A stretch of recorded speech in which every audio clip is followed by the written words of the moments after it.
The Iowa Organic Association, with funding from the North Central SARE program, developed the Growing Organic Expertise in Iowa Organic Inspection video series to provide examples about the different aspects of the organic inspection process.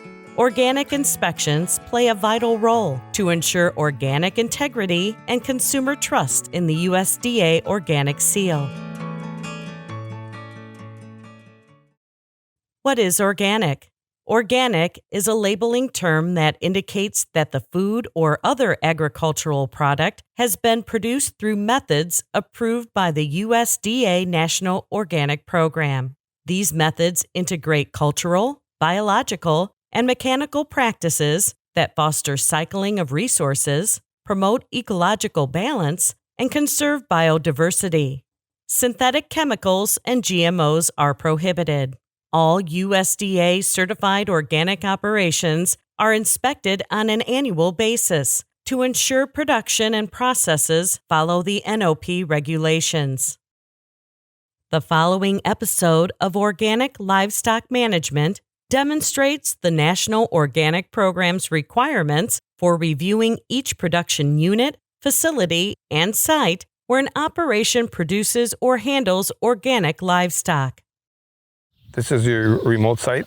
Yeah, Jack. So we have pigs here that my neighbor Orrin helps me with, and I'm renting the buildings from him. And just for a note, we in your file we have a site map. Yes. Do we have a pen by pen square footage? Pen by pen square footage, and we also have the square footage posted. The signs are posted in each pen, so you can always see what that is. Okay. Square footage. Okay, and we note that for the humane considerations, yes, as well as pig health. Well, let's get in a little closer and look at some of these. And what age class do we have here in this first pen? So these guys have been weaned not too long ago, and they've done really well. I'd say they're 11 weeks old. So they were weaned we're weaning now at 10 weeks, which is a long time, but I think the pigs are doing much better that way. There might be the odd, like there's sort of a smaller size pig here, but otherwise the group I would say is pretty even. If they come out, we'll see them. And now it's hot, so they're starting to get their bath prepared over there. Orrin has 2 water fountains, and one is like a long trough, so they can use it as a bath, and I think they really enjoy it on hot afternoons like this. Okay, to step up there a little bit. Do you have a mister or a sprinkler when it's we don't really hot? We just have that bath system, and they seem to do all right by laying in there. I know when we walked up here, they were laying in there. Yeah. And what kind of bedding are we managing here? Just corn stalks at the moment. And what corn are they manuring in? Have they a dedicated corner? It looks like maybe over there by the fence, possibly. Yeah. Okay, and they got a little wet spot over there. Yeah, that's probably coming down from the other water fountain. So, if there's something damper than a washcloth, they will find it. Yep. And lay right down in it. And their feed is inside, and a deeper bedding pack is inside. If we want to go look, we can. Another thing that I would be checking on at this point is I can get a feel for how hands-on this management has been by how friendly they are. Or that's just us thinking friendly. It's probably curiosity. But that's how one of the ways I can monitor how much hands-on management there is. Okay, so I'm seeing more than adequate square footage here. And Jude, what are some other benefits other than the letter of the law? Yeah, so of course we have this minimum square footage for humane considerations, but I've found that going above and beyond that really pays dividends in terms of growth rates will increase. I know it will, because as a pig has more space to do all of its natural instincts, like rooting, foraging, wallowing, nesting, and socializing. If they have space to do all that stuff with a complex environment, an inside and an outside component, bedded and non-bedded component, a wet area, multiple places to drink, multiple points to feed from.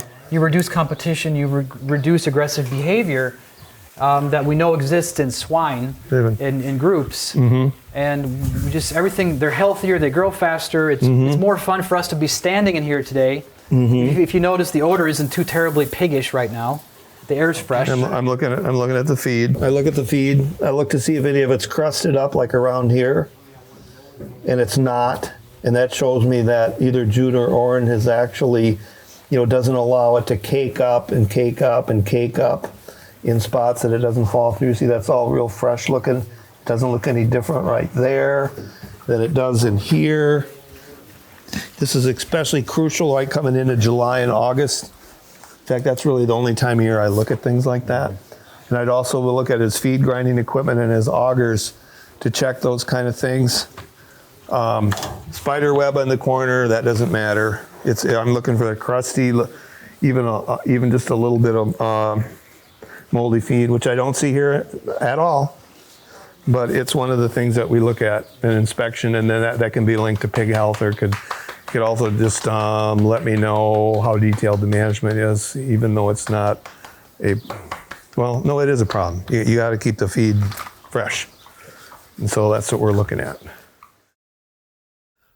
Jude, let's look in on a sow hut, on a pastured sow hut, and see how she's doing. Okay, so Jack, here we have one of my huts, and you probably noticed that we have some young trees here, which to me is so important, and it's pigs need shade, so if we can give them shade with trees, that's the best. And I have these hybrid poplar trees we put in, and they're finally getting a little bit of size to them. So I'm hoping in a few more years we can have some shade around all my huts.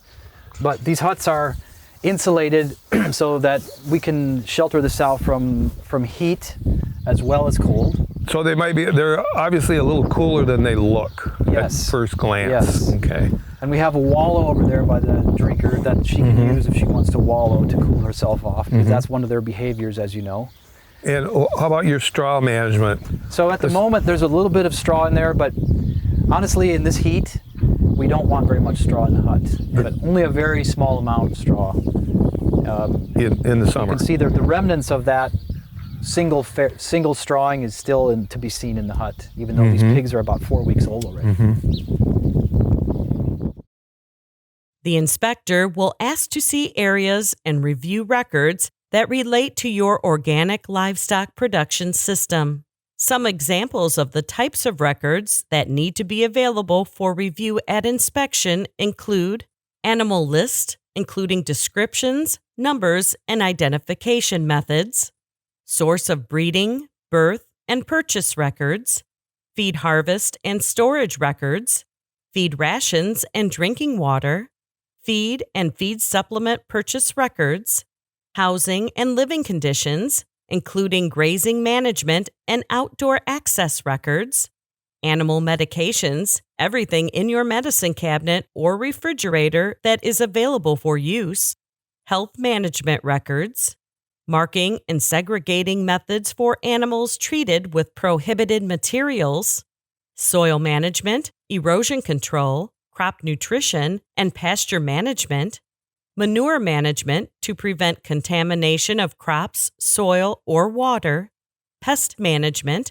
including parasite management, off-site organic processing records, including slaughter, cold storage, and meat packing, product or animal sales records, and labeling process. You can make your inspection easier and more efficient by preparing all of your records before the inspector arrives.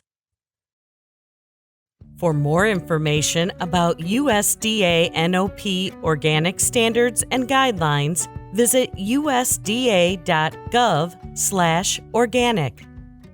The Iowa Organic Association is a nonprofit organization committed to advancing organic agriculture and food systems in Iowa through education, outreach, advocacy, and community cooperation. For more information about IOA, visit www.iowaorganic.org.